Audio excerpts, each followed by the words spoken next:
સુરતના વિસ્તારમાં આજે સવારે એક ચોંકાવનારી ઘટના સામે આવી હતી। નાયરા પેટ્રોલ પંપ સામે અને જોડિયો શોરૂમ પાસે આવેલી ડ્રેનેજની લાઇનમાંથી અચાનક લાલ રંગનું કેમિકલ યુક્ત પાણી ઉભરાઈને રસ્તા પર ફરી વળ્યું હતું। આ ઘટનાથી આખો વિસ્તાર લાલમ લાલ થઈ ગયો હતો। લોકો આ જોઈને સ્તંભ રહી ગયા હતા।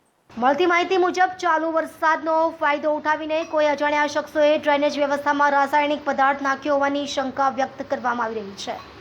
વરસાદી પાણીના કારણે ડ્રેનેજ ઓવરફ્લો થતાં કેમિકલ સીધા રસ્તા પર આવી ગયું, જેણે પર્યાવરણ અને લોકોના સ્વાસ્થ્ય માટે ગંભીર ખતરો ઊભો કર્યો છે। આ ઘટના બાદ સ્થાનિક રહીશોમાં ભારે રોષ ફેલાયો છે। લોકોએ આ બાબતે તંત્ર સામે સવાલો ઊભા કર્યા છે કે આવું જોખમી કેમિકલ ગટરમાં કેવી રીતે છોડી શકાય? શું આરોગ્ય વિભાગ અને નગર નિગમને આ બાબતની જાણ ન હતી? શું વરસાદને બહાને ઔદ્યોગિક કચરો ફેંકવાની આ કોઈ સુવિધાજનક યુક્તિ છે? સ્થાનિક લોકોએ તાત્કાલિક વહીવટી તંત્રને જાણ કરતા ફાયર બ્રિગેડ અને પોલીસ કાફલો ઘટનાસ્થળે પહોંચ્યો હતો। કેમિકલનો ફેલાવો અટકાવવાના પ્રયાસો શરૂ કરવામાં આવ્યા છે। આ મામલે સ્વાસ્થ્ય વિભાગ દ્વારા પાણી અને જમીનના નમૂના લઈ તપાસ હાથ ધરવામાં આવી છે।